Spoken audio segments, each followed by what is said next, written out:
ಐದನೇ ಹಾಗೂ ಕೊನೆಯ ಅಧ್ಯಾಯ.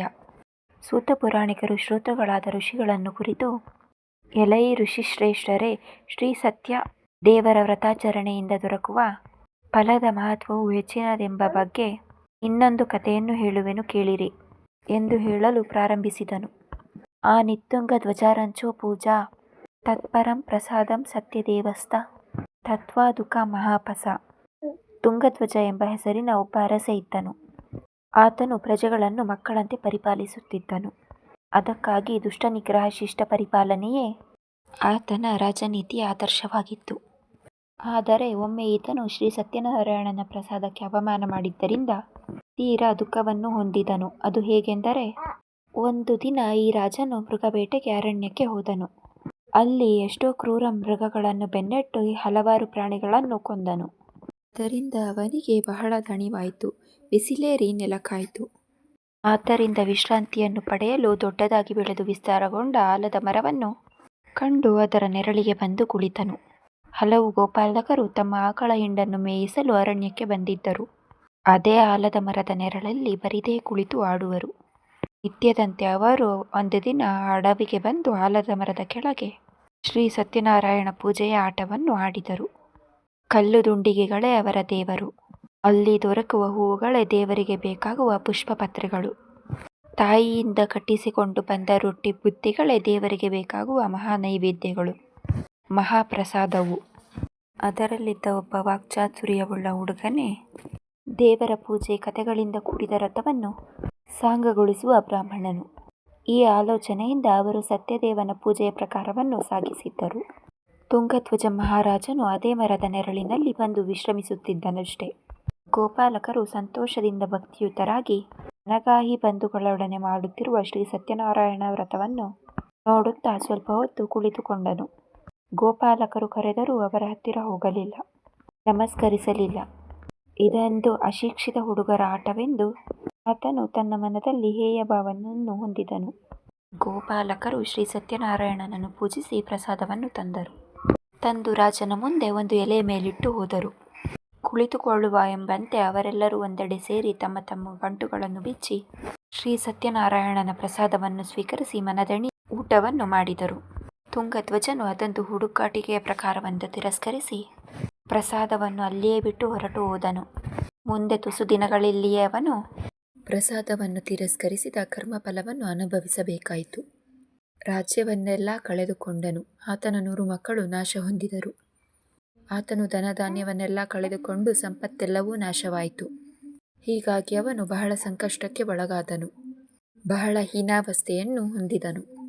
ಆಗ ಶ್ರೀ ಸತ್ಯದೇವನ ತನಸ್ಸರ್ವಂ ನಾಶಿತಂ ಜವನು ನಿಶ್ಚಿತಂ, ಶ್ರೀ ಸತ್ಯನಾರಾಯಣ ಪೂಜೆಯನ್ನು ಪ್ರಸಾದವನ್ನು ಹೀಗಳಿಸಿ ಅವಮಾನಿಸಿದ್ದರಿಂದಲೇ ತನಗೆ ಈ ಗತಿ ಉಂಟಾಯಿತೆಂದು ಆತನು ಕಂಡುಹಿಡಿದನು.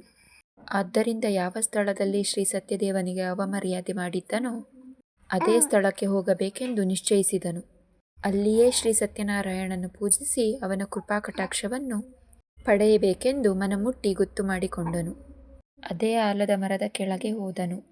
ಪೂಜೆ ಪ್ರಸಾದಗಳಿಗೆ ಬೇಕಾದ ಸಾಮಗ್ರಿಗಳನ್ನು ಸಂಗಡ ಒಯ್ದನು. ಅಲ್ಲಿ ಆ ಗೋಪಾಲಕರ ಗುಂಪಿನಲ್ಲಿ ತಾನೂ ಸೇರಿಕೊಂಡು ಗೋಪಾಲಕರೊಡನೆ ಭಕ್ತಿಭಾವದಿಂದ ವಿಧಾನಪೂರ್ವಕವಾಗಿ ಶ್ರೀ ಸತ್ಯನಾರಾಯಣ ವ್ರತವನ್ನು ಮಾಡಿದನು. ಕಥೆಯನ್ನು ಕೇಳಿದನು. ಅಕಟಕ ಘಟನಾ ಸಾಮರ್ಥ್ಯವನ್ನು ನೆನೆದು ತಲೆದೂಗಿದನು. ತನಗೆ ಮೊದಲಿನ ಸುಸ್ಥಿತಿಯನ್ನು ಉಂಟು ಮಾಡೆಂದು ಅಂತಃಕರಣದಿಂದ ಪ್ರಾರ್ಥಿಸಿದನು. ಅದರಿಂದ ಆದುದೇನೆಂದರೆ, ಸತ್ಯದೇವ ಪ್ರಸಾದೇನ ಧನಪೂಲನ್ವಿಕೋ ಭವತ್ ಇಹಲೋಕೆ ಸುತಂ ಯಕ್ತ್ವಚಾರಿತೆ ಸತ್ವಪೂರಂ ಮಮಂ. ಸತ್ಯದೇವನ ಪ್ರಸಾದದಿಂದಲೂ ಆ ರಾಜನು ರಾಜೈಶ್ವರ್ಯಗಳಿಂದಲೂ ಮಕ್ಕಳಿಂದಲೂ ಕೂಡಿ ಇಹಲೋಕದಲ್ಲಿ ಸುಖದಿಂದ ಇದ್ದು ಆನಂತರದ ಸತ್ಯಪುರಕ್ಕೆ ಮಾನವನು ಮರಳಿ ಮಾನವ ಜನ್ಮಕ್ಕೆ ಬಾರದಂತಹ ಪರಮಾತ್ಮನ ಸನ್ನಿಧಿಗೆ ಹೋದನು. ಅರ್ಥಾತ್ ಕೊನೆಗೆ ಮೋಕ್ಷವನ್ನು ಹೊಂದಿದನು. ಋಷಿಗಳೇ, ಇಂತಹ ಪರಮ ದುರ್ಬಲರಾದ ಶ್ರೀ ಸತ್ಯನಾರಾಯಣ ವ್ರತವನ್ನು ಭಕ್ತಿಪೂರ್ವಕವಾಗಿ ಮಾಡುವವರು ಎಲ್ಲ ಫಲವನ್ನು ಸಮೃದ್ಧಿಯಾಗಿ ಹೊಂದುವರು. ಅತಃಪ್ರಮುಚೇತ್ ಸತ್ಯಮೇವನ ಸಂಶಯಂ. ಶ್ರೀ ಸತ್ಯನಾರಾಯಣನ ಅನುಗ್ರಹಕ್ಕೆ ಒಳಗಾದವರು ಧನಧಾನ್ಯಾದಿಗಳಿಂದ ಸಮೃದ್ಧರಾಗುವರು. ದರಿದ್ರನು ವ್ರತವನ್ನು ಮಾಡಲಿ ಐಶ್ವರ್ಯದಿಂದ ಪೂರ್ಣವಾಗುವನು. ಕಾರಾಗೃಹದಲ್ಲಿರುವವನು ಬಂಧಮುಕ್ತನಾಗುವನು. ಇದರಲ್ಲಿ ಸಂಶಯವಲ್ಲ.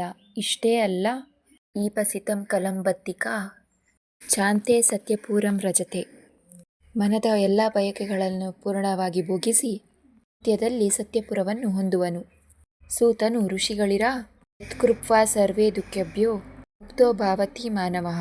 ಈ ವ್ರತವನ್ನು ಮಾಡಿದ ಮಾತ್ರದಿಂದ ಮನುಷ್ಯನು ಎಲ್ಲ ದುಃಖಗಳಿಂದ ಮುಕ್ತನಾಗುವನೋ ಅಂತಹ ಈ ಸತ್ಯನಾರಾಯಣನ ಪೂಜೆಯು ಬಹಳವೇ ಫಲವನ್ನು ಕೊಡುತ್ತದೆ.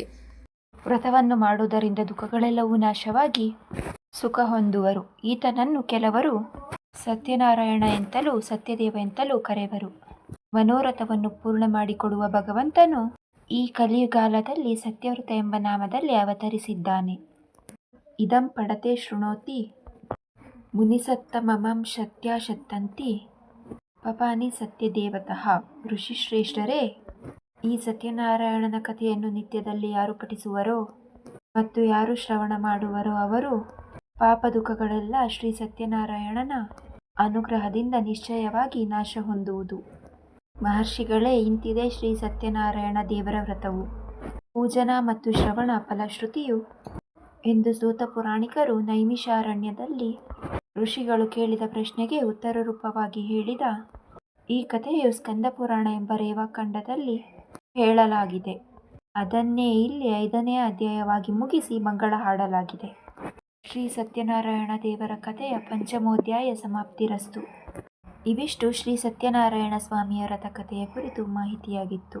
ಇನ್ನೂ ಇಂತಹ ಹೆಚ್ಚಿನ ಮಾಹಿತಿಗಾಗಿ ನಮ್ಮನೆ ಮದ್ದು ಯೂಟ್ಯೂಬ್ ಚಾನಲ್ನ ಲೈಕ್ ಮಾಡಿ, ಶೇರ್ ಮಾಡಿ ಹಾಗೂ ಸಬ್ಸ್ಕ್ರೈಬ್ ಮಾಡಿ. ಧನ್ಯವಾದಗಳು.